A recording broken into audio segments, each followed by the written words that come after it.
संरक्षण तज्ज्ञ निवृत्त कर्नल अभय पटवर्धन सर आपल्यासोबत आहे. सर, इराण इस्रायल युद्ध, इराणनं 5 अटी ठेवल्या आहे, अमेरिकेच्या 15 अटी आहे. काय वाटतं तुम्हाला पुढे काय होईल? याच्यामध्ये दोघंही माघार घेणार नाहीत. इराणच्या 5 अटी ज्या आहेत त्याच्यामध्ये मेन अट ही आहे की त्यांना न्यूक्लिअर प्रॉडक्ट्स आणि जे मिसाईल डेव्हलपमेंट आहे ती चालू राहायला पाहिजे. त्यांना एक गॅरंटी पाहिजे आहे की इस्रायल आणि अमेरिका त्यांच्यावर हल्ला करणार नाहीत. आणि तिसरं त्यांना पाहिजे की त्यांचं जे नुकसान द्यायचं आहे ते भरून द्यायचं आहे. तर अमेरिकेने जे इराणला 30 दिवसाची मुदत दिली आहे की 30 दिवस तुम्ही इतर लोकांना तेल विकू शकता आणि इतर लोकांना सांगितलं की तुम्ही ते इराणकडनं तेल विकत घेऊ शकता, तुमच्यावर आम्ही बंधनं घालणार नाही, म्हणजे सँक्शन घालणार नाही. तर इराणचे रोजचे 14 बिलियन बॅरेलप्रमाणे हे तेल सगळं विकल्या जाईल. पर्शियन समुद्रामध्ये होर्मुझच्या आखाताच्या पश्चिमेकडे जवळपास 2000 जहाजं तिथे उभी आहेत तेलाकरता. त्या सगळ्यांमध्ये तेल भरून विकल्या जाईल आणि इराण परत होर्मुझच्या खाडीमध्ये हे लागतो आहे, आपला टोल टॅक्स लावतो आहे $20 लाख पर जहाज. तर ते त्याला डॉलरमध्ये मिळतील, बाकी त्याला चीनी युआनमध्ये मिळतील. त्यामुळे जे काही त्याचं नुकसान झालं आहे ते चीनकडनं त्याला विकत घेता येईल आहे. तर ही एक अट फक्त इराण मान्य करू शकतो. बाकी इराणची कुठली अट अमेरिकेने मान्य केलेली नाही आहे. अमेरिकेने 15 ज्या घातलेल्या आहेत त्याच्यापैकी इराण काही मान्य नाही करणार, कारण तो कधीच गॅरंटी देणार नाही की आम्ही न्यूक्लिअर आपला प्रकल्प बंद करतो आहे किंवा मिसाईल प्रकल्प बंद करतो आहे. तो कधीच गॅरंटी नाही देणार की आम्ही तुमच्यावर हल्ला करणार नाही, कारण तो म्हणतो आमच्यावर हल्ला झाला तर आम्ही हल्ला करू. तर हे जसं आहे त्या जोपर्यंत याचा काही उत्तर मिळत नाही की कोण कोणाच्या किती अटी मान्य करतं आणि कुठपर्यंत माघार घेतात, तर त्याच्याप्रमाणे मग युद्धाचं भवितव्य ठरेल.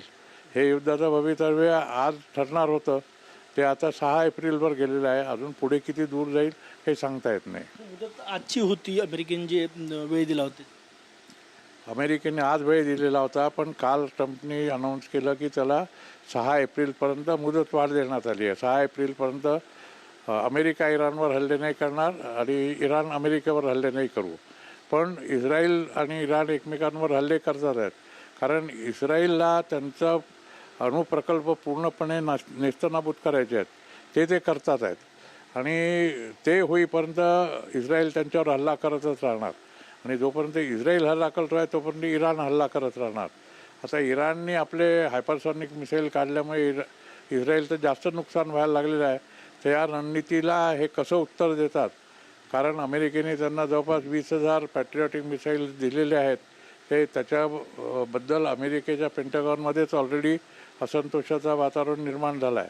तर पुढे अजून किती मिसाईल ज्यांच्याकडे आहेत, काय करतील हे आता काही दिवसानंतर लक्षात येईल आहे. म्हणून ही मुदतवाढ देण्यात आली आहे असं मला वाटतं. भारतावर काय परिणाम, इंधनाच्या बाबतीत भारतावर काय परिणाम, दूरगामी अर्थकारणाच्या बाबतीत काय परिणाम होईल? सध्या तरी आपल्यावर काही परिणाम होणार नाही, कारण आपल्याकडे 2 महिन्याचा ऑइल साठा आहे. दुसरं म्हणजे इराणने आता हे सुरू केलेलं आहे. आपल्याला फक्त तिथे टोल टॅक्स द्यावा लागतो की नाही हे पाहावं लागेल आणि युआनमध्ये आपल्याला द्यावं लागेल. तर ते युआन आपल्याकडे आहेत की नाही मला याची कल्पना नाही आहे, पण डॉलरमध्ये तर पेमेंट आपण करू शकतो आणि ते इराण ॲक्सेप्ट करेल किंवा मग रुपीमध्ये पेमेंट ॲक्सेप्ट करेल असं मला वाटतं. दुसरीकडे या युद्धामुळे लोक म्हणतात की या युद्धामध्ये रशियाने आपल्याला तेल देणं बंद केलं आहे किंवा जगाला पूर्ण तेल देणं बंद केलेलं आहे. तर असं नाही आहे. युक्रेनच्या ड्रोनमुळे रशियाच्या रिफायनरीजवर हल्ला झालेला आहे. त्या जवळपास त्यांची कॅपॅसिटी खूप कमी झालेली आहे.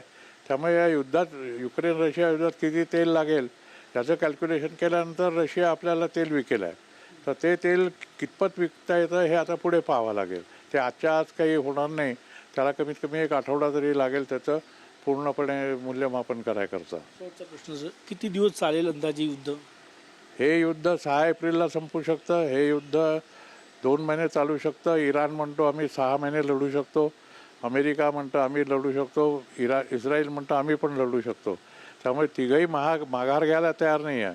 आता याच्यामध्ये कोण मध्यस्थी करतं, कशी मध्यस्थी करतं, कसं ऐकतात. कारण इराणनी पाकिस्तानची मदती नाकारलेली आहे.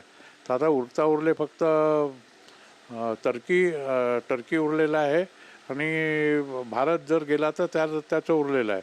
बाकी कोणीच मदत नाही करू शकणार. आणि यांचे ज्या गोष्टी होणार आहेत, वार्तालाप होणार आहेत, तेही बहुतेक स्वित्झर्लंडसारख्या शहरामध्ये होतील, पाकिस्तानमध्ये होतील असं मला काही वाटत नाही. तर एकतर कतारमध्ये होतील किंवा मग इजिप्तमध्ये होतील, नाहीतर मग टर्कीमध्ये होतील. कॅमेरामॅन सचिन सयामसह गजानन उमाटे, TV9 मराठी, नागपूर.